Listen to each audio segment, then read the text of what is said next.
Previously on AJ Bricks. Interceptor, and then we're going to be saving the ARC-170 for next week's video. But I want it now! Hello and welcome, my name is AJ Bricks, and today we're going to be taking a look at the brand new ARC-170 Starfighter. It took LEGO 15 years to update this LEGO Starfighter, so my expectations are really high, especially after last week's disappointment. Now, I don't like to be so negative about LEGO Star Wars, but sometimes when the prices are just so high, I have no choice but to critique it just that much more because they're charging a premium price for a premium product. And when things aren't almost perfect, that's when the criticism seems to be quite valid. Now, without further ado, now I do gotta say that the brand new LEGO Star Wars sets, they are looking damn pristine. The new model designs that they have going are really, really nice. They are hammering home that quality over quantity, aesthetic, and methodology, and things are just turning out really beautiful. Now, don't get me wrong, there are still some problems with the brand new sets, but I think that this one is a lot better than the Jedi Interceptor. That thing is way overpriced. Now, one of the major highlights of this set is the minifigure selection. We get 3 clone pilots, including Clone Pilot Oddball, Clone Pilot Jag, and then just a regular unnamed Clone Pilot. Not gonna lie, I would have wished if they just named him something. Like, they could have named him literally anything and it would have just added to the ambiance of the set, but that's besides the point. Then we have a astromech droid called R4P44, real original name.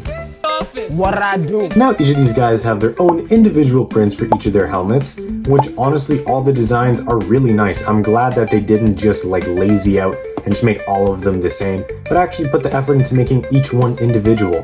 Now, although that all the helmets are unique, the torsos and the heads are completely the same for all 3 of them.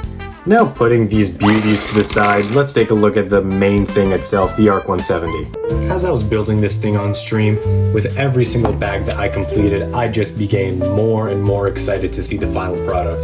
Because every time that I added to this model, it just continued to impress me. This whole thing looks absolutely beautiful. And some people actually had concerns that the wings were too small.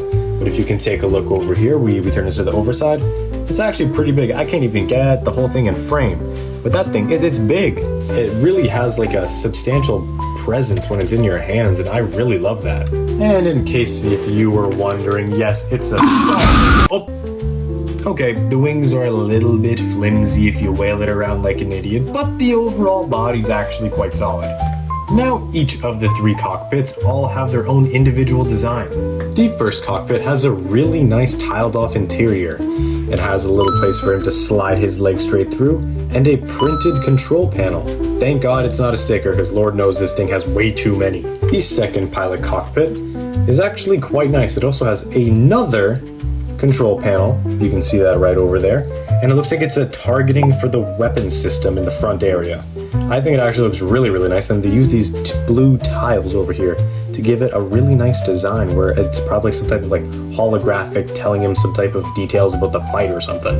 And finally, the last cockpit is probably the most disappointing. It doesn't really have anything going on there. It's just some peach studs and no control panel, not even a sticker. A sticker would have been honestly appreciated in this area because he's controlling the cannons in the back, so I would expect there to be at least something. The play features on this set is another place where it really shines. By a simple slide of this Technic piece, we're able to extend the wings super smoothly. You can do it as many times as you would like, and it just looks amazing the entire time. It is very solid. There's this little stud that works as almost a stopper to make sure that the wings don't overextend. Another obvious and frankly overdone play feature that I think that they should replace someday is obviously the exploding missiles over here. You hit this thing right over here, and you've probably seen this 1,000 times. You hit it, and it goes flying. And topping off the play features, we have these 2 turrets on a ball joint. Every ball joint can be. Something that I also discovered when I was kind of critiquing the design of the ARC-170 was the bottom of the ship. I thought that it was really odd that it had just extra tiles on the bottom, and I thought it made it look a little bit like displeasing as a model. Then I realized that when I got to holding it, there are grooves for your fingers to get a better grip on the thing. Like, look at that, that's solid right there. Now, I was predominantly positive my opinion is on this set. It just does have a couple problems that I will not be as harsh on. May I add one more time, because this set isn't overpriced like that Ahsoka's Jedi Interceptor. Now, as you may have predicted, it's the same problem with the fading lines on the stickers. They just don't really look all that good. And furthermore, I never thought that I would ever complain about something like this, but the prints are messed up. Let's take a look at the print on the wing. Does that even look remotely close to maroon? That does not match up at all. And you know, we complain sometimes about how they don't put enough ink on a lot of like minifigures and prints and stickers. I would never think that they would put too much or just downright the wrong color. The white doesn't match. In no world is that even remotely accurate. And even then, it's also kind of getting some air bubbles. I've had this for only a couple days now, but the air bubbles look really bad. They do not look good, and it just doesn't really flow well. But some of the stickers on the side over here, this one, it doesn't look too bad. It adds some nice detail. And on the back as well, these also look good. But the stickers on the side over here, when it actually has the color, fading lines, that doesn't look so good. And the ones on the front, air bubbles, and just a completely wrong color. That's just really unfortunate. Here's the ARC-170 beside the ATTE, the 2006 Batwing, and Ahsoka's Jedi Interceptor. Taking everything into consideration, I would highly recommend this set.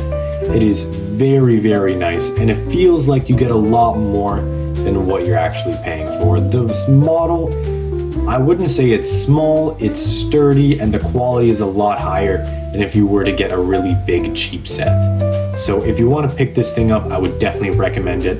I know that that $90 price point Canadian is a little bit steep for some people, but I think it's definitely worth it, 100%. The minifigures are nice, the build is really nice, it's all around a really good set, even with its minor flaws with the stickers and the prints. The prints really surprised me, but I think it is 100% solid. I'd give it like an 8 out of 10 if I could rate it.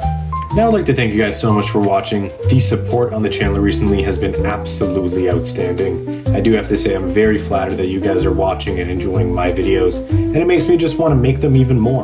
So if you do want to see more of my videos, you want to see me do more in the future, subscribe to my channel because I make videos every single week, shorts and long form, and I'll see you guys in the next video. AJ Bricks out.